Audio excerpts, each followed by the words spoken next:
নমস্কার, আমি অর্ণব হর। আমাদের বক্তব্যের যে মূল বিষয়বস্তু এক দেশ এক নির্বাচন, বিকশিত ভারতের পথে এক সাহসী পদক্ষেপ। নানা ভাষা, নানা মত, নানা পরিধান, বিবিধের মাঝে দেখো মিলন মহান। প্রাচীনকাল থেকেই ভারতবর্ষে বিভিন্ন জনজাতির, বিভিন্ন ভাষাভাষীর মানুষেরা বসবাস করেন। স্বাভাবিকভাবেই বৃহত্তম গণতান্ত্রিক যুক্তরাষ্ট্রীয় পরিকাঠামোযুক্ত দেশে আমার মনে হয় এক দেশ এক নির্বাচন, অর্থাৎ বিধানসভা, লোকসভা তৎসহ স্থানীয় স্বায়ত্তশাসন নির্বাচনও একসাথে হওয়া জরুরি বলে আমি মনে করি। কিন্তু এটা মাথায় রাখতে হবে, গণতন্ত্রের আদর্শকে পাথেয় করেই উন্নততর গণতন্ত্র গড়ার লক্ষ্যই এর হওয়া উচিত। এটাও মাথায় রাখতে হবে প্রান্তিক থেকে প্রান্তিকতর মানুষের কাছে যেন উন্নয়নের সঠিক ধারা পৌঁছায়, এটাও মাথায় রাখতে হবে। এবার কেন প্রয়োজন?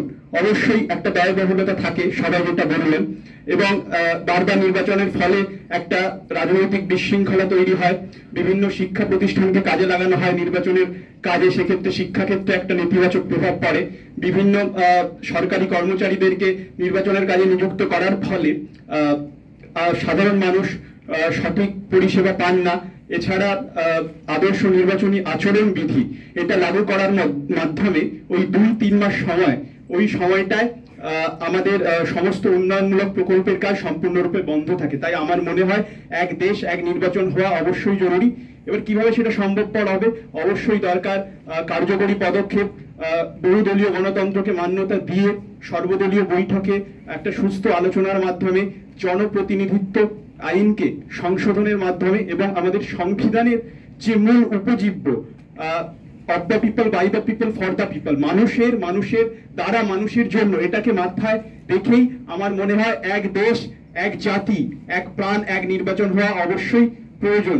এটা অবশ্যই কোনো রাজনৈতিক নীতি নয়, এটা স্বাধীন বিকশিত ভারত গড়ার পথে একটা কার্যকরী পদক্ষেপ বলে আমি মনে করি। আসুন সকলেই আমরা এই মঙ্গল যজ্ঞে সামিল হই, উন্নততর সমাজ, উন্নততর দেশ, উন্নততর ভারত গড়ার পথে আমরা আরো এক ধাপ এগিয়ে যাই। এবং সবশেষে বলবো, ভারত আবার জগৎ সভায় শ্রেষ্ঠ আসন লাভে এবং আমাদের যে আমার দেশ, আমার স্বপ্ন, আমার চোখে অমূল্য রত্ন, বিকশিত সমাজ, বিকশিত মন, একটা দেশ আর একটাই নির্বাচন। আমরা করব জয়, আমরা করব জয় নিশ্চয়। সবাইকে ধন্যবাদ। NYK কে সাধুবাদ জানাই, ভারত সরকারকে সাধুবাদ জানাই। জয় হিন্দ, বন্দে মাতরম।